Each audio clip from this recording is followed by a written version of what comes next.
Alright guys, welcome back to Formula 1 News. All the talk about 2026 and especially what to expect out of next year's Ferrari. Reportedly, after the major issues that Lewis Hamilton especially suffered with the SF25, they found that car was totally incurable and will be throwing everything out of the window for next year. Of course, you'd expect this. It's a brand new cycle of regulations, but basically nothing will be kept from last year's ideas through to the 2026 car, but they will share some of the features that the new Red Bull is going to have, and questions still remain about the competitiveness of that car indeed. Very much enjoy your thoughts in the comments. Hit the like button if you enjoy, subscribe if you're new as always. Before we get to Ferrari, a couple of things on Charles Leclerc. He's looking for a way to race Le Mans. Now, we know that many of the drivers are keen to do this, especially Max Verstappen, especially Fernando Alonso to do it again, and especially Charles Leclerc, it seems as well. There is a world where these guys could be a team at some point. Doubtful very soon. Of course, there would be clashes. Some drivers have talked about the excitement about doing in the Indy 500, but that would difficult to make that work with the way that the Monaco Grand Prix is scheduled in the calendar and all that type of stuff and the testing involved. Alonso gave it a go for a couple of years when he stepped away from Formula 1, but of course now he is very much back and set to stay at least for another season or two, I'd imagine, for Fernando. If Max were to leave, which is somewhat doubtful, but he has hinted at it on occasion, Le Mans, it would be a surprise if Max doesn't race it at some point. Leclerc says, I need to find a way to combine F1 and Le Mans, because if I do something, I want to be able to try and win, and for that I need preparation because the level is super high, right? So that's what Leclerc says. It does seem that if Ferrari don't deliver next year, he might have his eyes, as does Verstappen, on other racing series.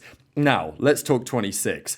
Audi will reveal their car in Berlin on the 20th of January. So some teams are going to reveal their car pre the test in Barcelona. There's a test right at the end. I think it's the 26th to the 30th of January. That's the first time 2026 cars are hitting the track officially. Now, those cars will not be shown on broadcast. It's not going to be a public test, as it were. That will come a couple of weeks later when we go to Bahrain, as usual, for a couple of different tests. We're going to get a lot of pre-season testing. The teams are most certainly going to need it, that is for sure. But some teams are going to reveal their car before the Bahrain test. Some teams are going to reveal them before the Barcelona test. However, the Barca test is interesting because some of the different teams will be using cars that aren't their final cars, effectively. That is at least the understanding as of today. The cars that some of the teams bring will likely not be fully developed. We even saw that in 2022, of course, when we went to Barcelona. There was the Mercedes with the side pods on, and then, well, those side pods shortly thereafter disappeared. So Audi will be revealing their 2026 car before the Barcelona test with a couple of other teams, and it's also officially going to be Audi Revolut Formula 1 team. So yeah, there you go. That's what the branding is going to be. Another team with a title sponsor. No massive surprises there.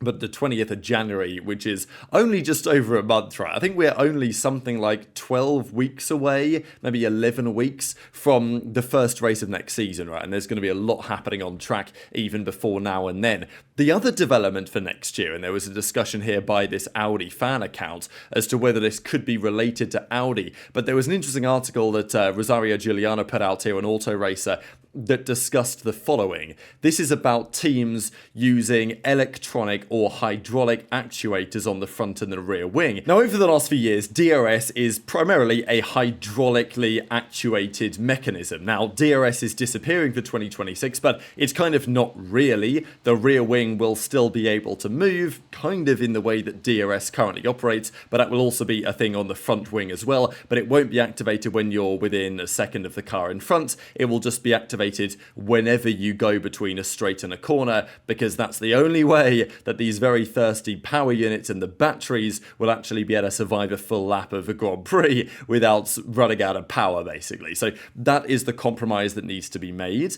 There will also be the opportunity to use push to pass, or the boost mode, I think that they're technically calling it. It's all rather complicated. Bottom line is, how are these actuators going to work? Because as I say, DRS is a hydraulic mechanism using pistons and oil and pressure and all that type of stuff that we've known about for a very long time. But there is the opportunity to go a different route, and apparently a top team, so this is why I'm less convinced it's Audi, but see what you think. Reportedly, a top team is attempting to develop an electronic rather than hydraulic system to activate the front aerodynamics. The idea stems from a primary focus on weight reduction, right? Because the electrical motor that they would use would, I suppose, be lighter than what they would do hydraulically, especially you've got a couple of these mechanisms. But it does seem that, given that everyone knows what's going on with hydraulics, making it work electrically might be a challenge. You'd need a small electric motor, then effectively like a gearbox to crank that into enough torque. I guess it would work in the sense that it's only on or off, right? It's moving between two different positions. So it doesn't necessarily need to move in a range of motion, which might be, I don't know, it might be more complicated for electronics. I'm not really too familiar with the engineering behind this type of stuff. The point is it might be lighter, but in terms of reliability and the acceleration speed between those two positions, might be a challenge, whereas with hydraulics you can have a small piston and generate a lot of force with the oil and everything that works at the hydraulic side, whereas electrically that might be more challenging to do, but it might be a challenge worth the rewards. The regulations require the front DRS to activate within 400 milliseconds, although an electronic system theoretically met this limit. In practice it was too slow and lacking in operational consistency. So which team is trying to do this? Because if they make it work successfully, which eventually somebody probably will, then it does appear to give a level of advantage. But which top team is doing it? Because Ferrari and Mercedes, both of them, had a hydraulic actuator that they were testing in Abu Dhabi. Now, look, I don't think a team would be pulling out the electric actuator even if they were trying it here regardless, but it's interesting to note that Ferrari had this slightly more advanced version, and this was Mercedes' approach.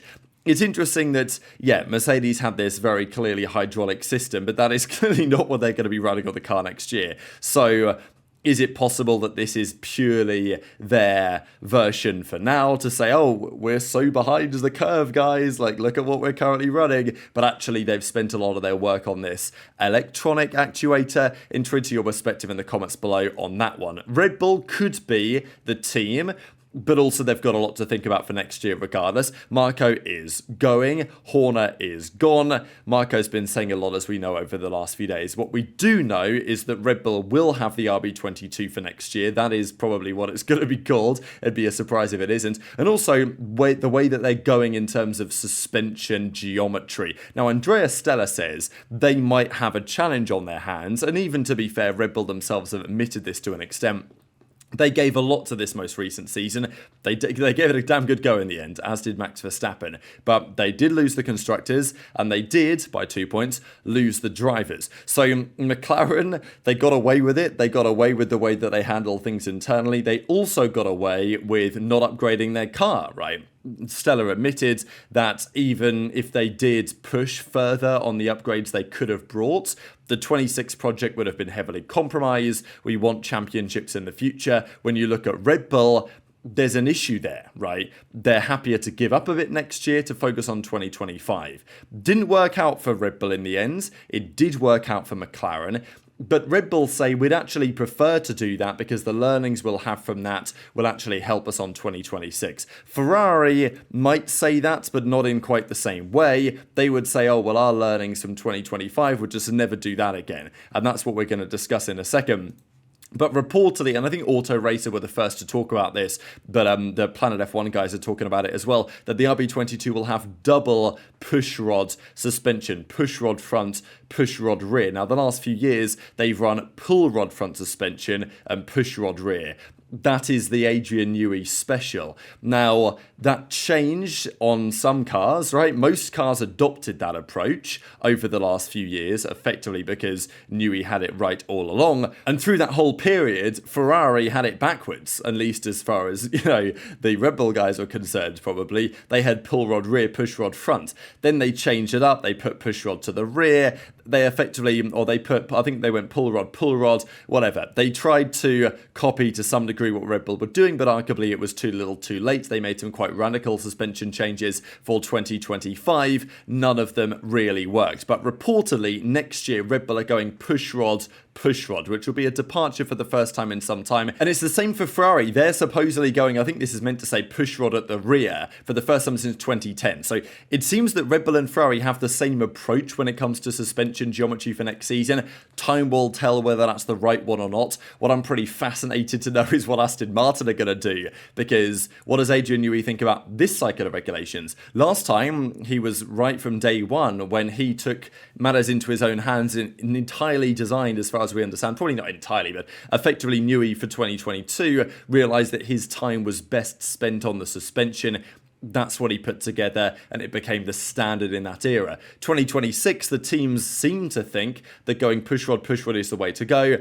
Adrian Newey may have a different opinion. I guess we will find out, but probably pushrod at the rear will become the standard, and that'll be interesting to see how that goes for Ferrari, because this year was an absolute disaster. There is no other way to put it. 0 race wins, handful of podiums. Okay, victory in the sprint in China, then they got disqualified the next day in the main Grand Prix because their car didn't work at the ride heights that they actually were forced to run it at. A real nightmare. Hamilton was struggling a lot with the rear instability of the car, which is the same issue that he had for a couple of years at Mercedes. To be honest, to a certain degree, that was a feature of this cycle of regulations that Hamilton was not so happy with, but like, had Hamilton been driving a better car over the last few years, probably he would have done a better job. But everything is changing for next year, as we know. There has been a little bit of talk about the front-facing drama between Hamilton and Ferrari, how it actually looks behind the scenes, the relationship between the driver, the engineers, the driver, the mechanics, all that type of stuff.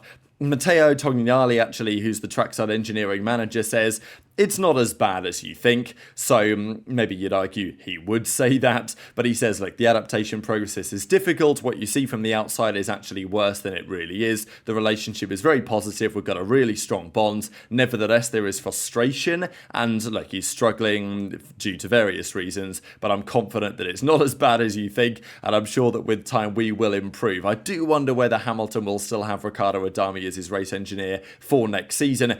But this is the Ferrari 2025 car. What about the 2026 car? I showed an image at the start of the video on a potential mock-up of what it may look like for next year, with especially notable changes really at the front wing and the barge board, if you guys are looking for key comparisons. Also, no wheel covers or whatever you call them, right? These things that go over the top of the wheel, they're gone for next year as well. Some teams may still run them. I don't know if there's a rule that inhibits the use, but they don't need to be used, I believe, is my understanding. But the talk has been about 2026 having nothing in common with 2025, which of course would be a good thing and also makes some level of sense. But this is an article here that the race put out, I think it's Juliana again, who put this out and says this: Hamilton would have preferred the team to continue developing the car, but Sarah's technical department closed the funding because they needed a shift entirely for 2026. So that is one advantage Ferrari have. They did seem to commit more to 2026 than some of the other teams. Abu Dhabi wasn't totally disastrous. They actually had pretty solid pace. The upgrade package that was supposed to arrive in September got cancelled, right? You guys might remember that. They had an upgrade in the works, then they canned it because they thought there was no point, but apparently wouldn't have alleviated the car's suffering when Pirelli raises the tyre pressures, so they revealed that actually that was a problem as well. So it's not like they had an upgrade in the works, and if they had have spent the money on building it, they would have been right to the front of the field. They might have been on certain specific weekends, but we know that that Ferrari did not have a particularly wide window, if it even had a window, frankly, at all. So they did make those suspension adjustments earlier in the season at the rear of the car. They didn't really do much. They say it made it slightly more stable under straight line braking, but not much more than that. So that's the concern, that Ferrari got it so wrong in the final year of the regs. They've got to make drastic changes. Now, one thing that is mentioned here and is very true is that they do have a lot more development time. They have 15% more wind tunnel hours and CFD sessions than McLaren for the first half of next year, because they were 4th in the Constructors' Championship. So that will give them an advantage, right? Like, over McLaren anyway. They have more money to spend, arguably more time to spend it because they started earlier, and they've got the additional time to actually do that work within. So there should be some factors which are positive in their favour, but equally, are they going to get it right? They've abandoned their project quite early on.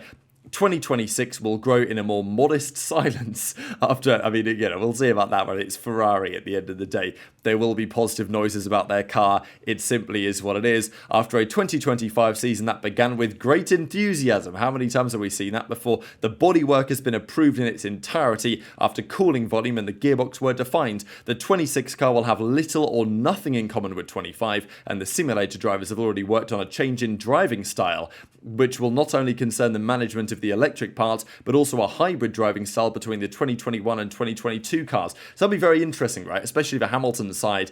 He didn't get along with the 2022 cars really at all.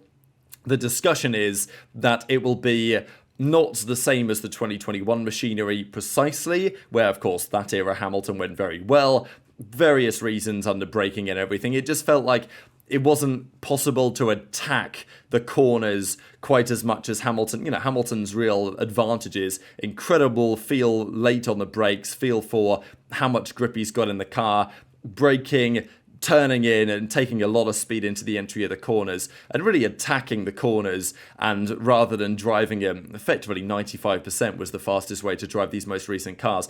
It's not going to be the same, but it's not going to be a million miles away from 2021 is the talk anyway. So that may advantage Hamilton, but also it depends fundamentally on whether Ferrari actually get them a good car or not. So very much interested in your thoughts in the comments below. Just one final thing, we did look yesterday at some of the driver rankings that the fans have come up with, and we may discuss more on that in the coming days. This is what the race had to say. So as ever, interested in your thoughts in the comments. Hit the like button if you enjoyed, subscribe if you're new, take care, and I'll see you next time.